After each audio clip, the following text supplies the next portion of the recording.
Assalamu alaikum students, how are you all? Today we are going to continue our chapter number 2, Structural Organization of Life.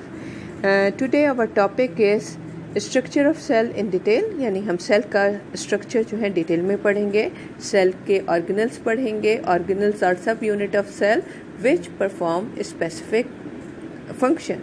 आज हमारा जो lecture है structure of cell in detail, ये इसका part 1 है, जिसके अंदर हम स्टडी करेंगे सेल वॉल को, सेल मेम्ब्रेन को और न्यूक्लियस को. Okay, our question is write down the structure of cell in detail. Our answer is the basic structure of all cell consist of following parts. Now first part is cell wall.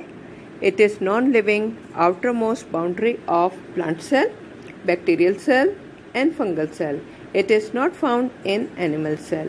अच्छा जी, देखिए जो हमारे पास cell wall होती है वो non living होती है और प्लांट सेल, बैक्टीरियल सेल और फंगल सेल की आउटर मोस्ट बाउंड्री होती है और ये एनिमल सेल में पाई नहीं जाती. अब हम इसका केमिकल कंपोजिशन देखें तो हमें पहले से अभी आपको बताया मैंने कि ये किस किस की आउटर बाउंड्री होती है, प्लांट सेल की, बैक्टीरियल सेल की और फंगल सेल की. तो ये प्लांट सेल में it is composed of cellulose and pectin. Bacterial cell wall is made up of protein and carbohydrates. Fungal cell wall is made up of fungal cellulose and chitin.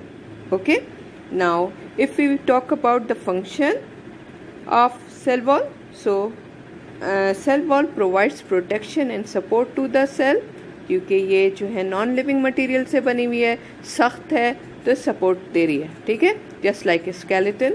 और फिर इसके बाद ये protection देती है, क्योंकि outer wall है तो ये प्रोटेक्शन दे रही है. It gives definite shape to the cell. एक सेल को एक डेफिनेट शेप देती है, क्योंकि ये नॉन लिविंग है तो ऊपर से ये सेल का जो स्ट्रक्चर है वो एक डेफिनेट शेप का हो जाता है. ठीक है. It also performs the function of transport of material. It is permeable in nature. यानी सेल वॉल का एक फंक्शन ट्रांसपोर्ट ऑफ मटेरियल भी है, यानी अंदर का मटेरियल बाहर और बाहर का मटेरियल अंदर ट्रांसपोर्ट होता है. इसीलिए हम सेल वॉल की नेचर को परमिएबल कहते हैं. Now we are going to study another structure of cell, which is cell membrane. The cell membrane or plasma membrane surrounds nucleus or cytoplasm in all type of cell. हर तरह के cell में nucleus और cytoplasm को cell membrane surround करती है और outer most जो cell की मेम्ब्रेन होती है वो प्लांट के अंदर तो सेल वॉल होती है और उसके नीचे सेल मेम्ब्रेन होती है. लेकिन अगर हम एनिमल सेल की बात करते हैं तो animal cell is surrounded by cell membrane. If we talk about chemical composition, तो हमारे पास एक मॉडल है जिसके मुताबिक cell membrane consist of lipids bilayer in which protein floats like iceberg in the sea. जो हमारे पास सेल मेम्ब्रेन है वो लिपिड की 2 लेयर पे मुश्तमिल होती है और इसके दरमियान प्रोटीन इस तरह फ्लोट कर रहा होता है जिस तरह के समंदर के ऊपर छोटे छोटे आइस के टुकड़े. ठीक है. If we talk about the function, cell membrane is selectively permeable membrane because it regulates selective movement of molecules. यानी इसके अंदर से तमाम molecules अंदर से बाहर और बाहर से अंदर नहीं जाते, बल्कि ये सिर्फ जो है selective molecules को अलाउ करती है कि वो अंदर से बाहर या बाहर से अंदर जाएं. Another function of cell membrane is in many animal cells, the cell membrane enfolds taken in material in the form of vacuole. Animal cells में सेल मेम्ब्रेन अंदर के तरफ मुड़ जाती है और उसके साथ साथ कुछ जो उसके अंदर के मटेरियल्स हैं वो भी अंदर की तरफ चले जाते हैं और इस तरह से मुख्तलिफ़ किस्म के वैक्यूल्स बन जाते हैं. Now we have another structure which is nucleus. You all know that nucleus is discovered by Robert Brown. In animal cell it is present in center, but in plant cell it is pushed towards cell membrane due to presence of large vacuole. You all know that animal cell में ये दरमियान में पाया जाता है, लेकिन plant cell में ये एक तरफ हो जाता है क्योंकि उसमें बहुत बड़ा वैक्यूल होता है जो उसको पुश कर देता है एक तरफ को. ठीक है.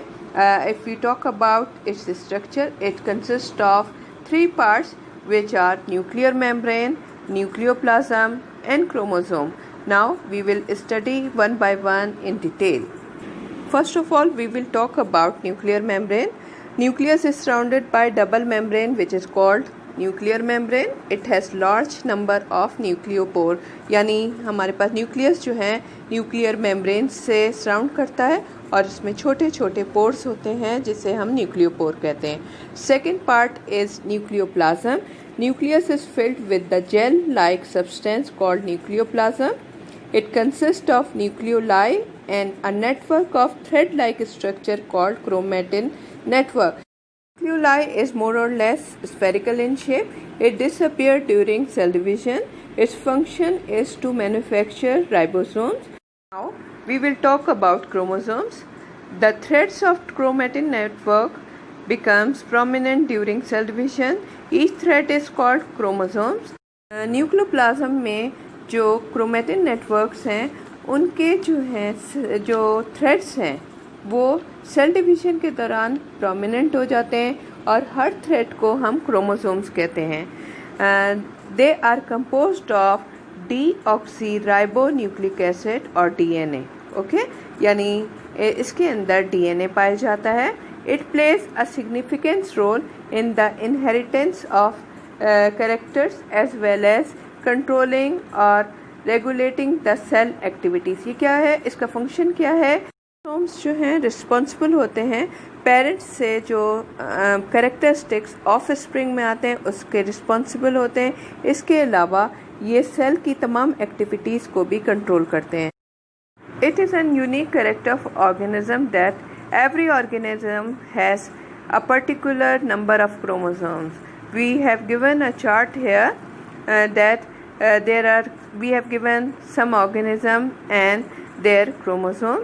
As for example, a man has 46 chromosomes, frog has 26 chromosomes, chimpanzee has 48 chromosomes, Drosophila or fruit fly has 8 chromosomes, onion has 16 chromosomes, potato has 48 chromosomes, and garden pea has 14 chromosomes.